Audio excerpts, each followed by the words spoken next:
Ini teman-teman, ini adalah indukannya teman-teman, masih banyak lagi indukannya di bawah sini. Nah itu masih.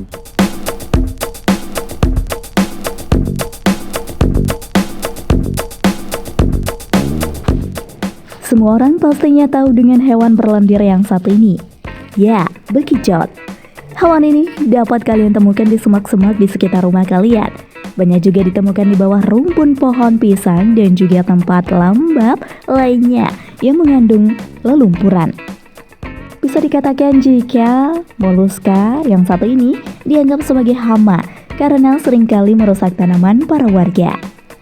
Makanya, tak heran jika hewan ini banyak sekali dimusnahkan oleh warga sekitar. Padahal jika kalian tahu, bekicot sendiri memiliki banyak manfaat bagi kesehatan tubuh manusia loh. Pengen tahu seperti apa kiranya? Cara ternak bekicot mudah dan menguntungkan.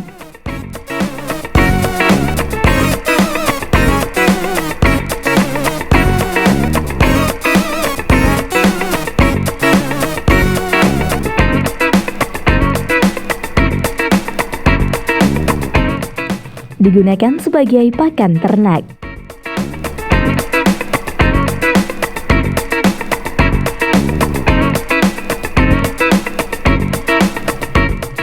Untuk saat ini banyak para peternak hewan yang belum juga tahu jika ada salah satu hewan yang dapat dikonsumsi oleh hewan ternak untuk meningkatkan produktivitas dalam tubuhnya.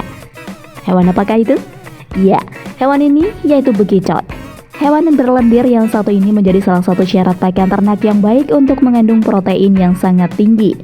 Protein di sini memiliki peran yang sangat penting untuk membangun jaringan pada pertumbuhan dan juga perkembangbiakan ternak yang kalian pelihara. Sumber protein tersebut memenuhi kebutuhan nutrisi narsum, ransum pakan yang ternak dapat berasal dari tumbuhan dan juga hewan.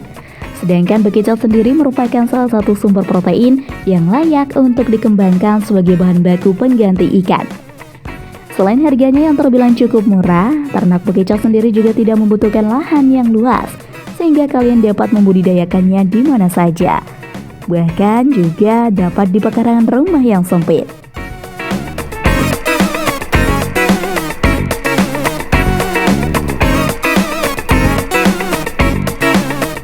Bisnis mudah namun menjanjikan hasilnya.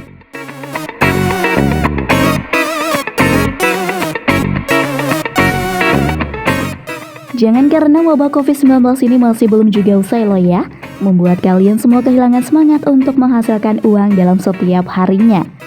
Meski sudah mendapat bantuan dari pihak pemerintah, namun semua itu tidak dapat mencukupi kebutuhan sehari-hari. Ditambah lagi dengan mahalnya bahan pokok makanan saat ini. Jadi pusing sendiri dong kita sebagai emak-emak, iya kan? Tidak perlu pusing sih sebenarnya, karena kita masih bisa membudidayakan hewan berlendir ini untuk dijadikan sebagai peluang usaha. Siapa bilang jika hewan berlendir ini murahan? Jika kalian belum tahu yang sebenarnya, maka akan menganggapnya demikian. Namun jika kalian sudah tahu, pastinya kaget dong. Di mana untuk saat ini hewan berlendir ini memiliki harga yang sangat mahal jika dibandingkan dengan kerang. Semua itu berkaitan dengan manfaat dan juga kandungan daging bekicot yang ternyata diperlukan oleh tubuh manusia.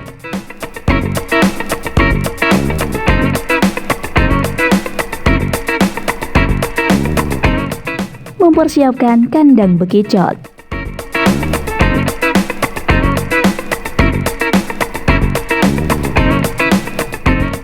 Satu hal yang perlu diperhatikan dalam melakukan budidaya ternak bekicot adalah kandang yang memiliki kelembapan dan keteduhan yang tepat, yakni sekitar 25 hingga 30 derajat Celcius. Karena dengan kandang yang dibuat dengan ketepatan suhu yang pas, maka bekicot pun bisa berkembang biak dengan maksimal. Selain itu, dalam budidaya ternak bekicot kamu juga bisa melakukan dua cara, yakni mencampurkan semua bekicot dari yang kecil hingga yang besar dalam satu kandang. Atau bisa juga dengan cara memisahkan bekicot kecil dan besar dalam kandang yang berbeda. Nah, untuk pemeliharaan dengan cara dipisah, tentunya kamu harus memiliki kandang yang lebih banyak. Kandang yang bisa digunakan adalah kayu, bak, semen, galian tanah. Lapisannya bisa memakai tanah liat, tanah kering, tanah biasa. Hindari bekicot dengan benda tajam di kandang, seperti batu atau keramik. karena itu akan merusak bekicot dan tempurungnya. Tambahkan tanaman di kandang agar membantu proses bekicot berkembang biak.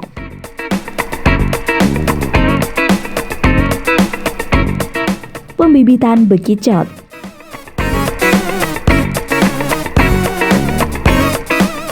Bagi yang belum tahu teknik budidaya ternak bekicot, ternyata tidak semua jenis bekicot bisa dibudidayakan.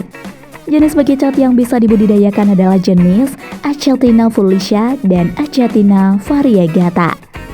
Setelah tahu jenis bekicot mana yang bisa dibudidayakan, selanjutnya kamu bisa memilih bibit unggul dari jenis bekicot tersebut. Kamu bisa mengumpulkan bibit bekicot yang diambil dari daerah sekitar tempat tinggal kamu.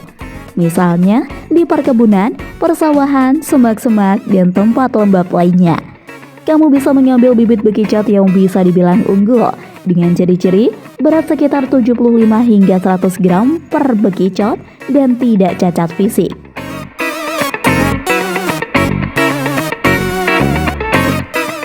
Proses reproduksi bekicot.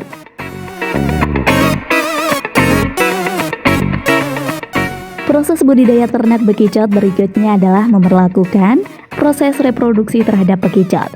Untuk masa kawin bekicot biasanya terjadi pada usia 6-7 bulan. Nah, biasanya pada musim kawin bekicot akan mencari lingkungan yang aman untuk bertelur dan tidak perlu tempat khusus. Setiap bekicot bisa meneteskan telur mulai dari 50 hingga 100 butir telur. Dan ukuran telur bekicot biasanya tidak mencapai 2 mm. Proses bertelur. Pada proses bertelur, bekicot akan langsung meninggalkan telur-telurnya hingga menetas dengan sendirinya. Selain itu, waktu penetasan juga tergantung pada kelembapan, iklim, dan cahaya, sehingga telur bisa menetas dengan alami dan bisa lebih cepat. Sebaliknya, jika syarat tersebut tidak terpenuhi, maka penetasan akan berlangsung cukup lama. Perawatan bekicot. Setelah benih-benih bekicot menetas, kamu bisa melakukan pemeliharaan dengan dua cara. Dicampur dengan bekicot lain yang sudah besar dan dengan cara dipisah kecil dan besar. Masing-masing cara tentunya memiliki keunggulan tersendiri. Namun, biasanya pelaku bisnis budidaya ternak bekicot akan melakukan cara dengan dipisah benih dan bekicot besar di tempat yang berbeda. Jika Anda menyukai video ini, silahkan klik like dan subscribe untuk mendapatkan video update terbaru dari kami. Untuk soal pakan benih bekicot biasanya diberikan berupa lumut, pupus daun, dan penambahan zat kapur.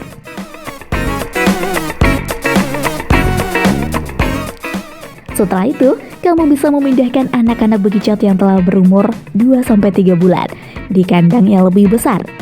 Selain itu, untuk mendapatkan hasil bekicot yang berkualitas, kamu juga perlu melakukan beberapa teknis pemeliharaan. Menjaga kestabilan dan kelembaban lingkungan. Memberikan pakan yang bermutu dan teratur. Misalnya, beri pakan yang sehat seperti buah-buahan, sayur-sayuran seperti sawi, mentimun, bayam, dan pepaya. Menjaga kandang tetap aman agar tidak dimasuki hewan lain, karena bisa memungkinkan bekicot akan dimakan atau cangkangnya dirusak. Untuk masalah hama dan penyakit, sampai pada saat ini para pembudidaya ternak bekicot sepertinya belum menemukan masalah demikian. Namun, hal yang biasa mengancam kehidupan bekicot adalah semut dan bebek. Masa panen bekicot. Para pembudidaya bekicot sendiri harus mengetahui kapan bekicot tersebut siap untuk dipanen, di mana bekicot yang sudah siap untuk dipanen dan jual berkisar di usia 5 hingga 8 bulan. Kalian harus memahami juga jika cangkang bekicot harus memiliki ukuran mencapai hingga 8-10 cm. Ada banyak sekali cara-cara untuk kalian dapat memanen bekicot ini. Seringkali konsumen membeli bekicot itu sendiri dengan cangkangnya, dan ada pula yang ingin membeli dagingnya saja, sehingga kamu harus memisahkan cangkang dan dagingnya.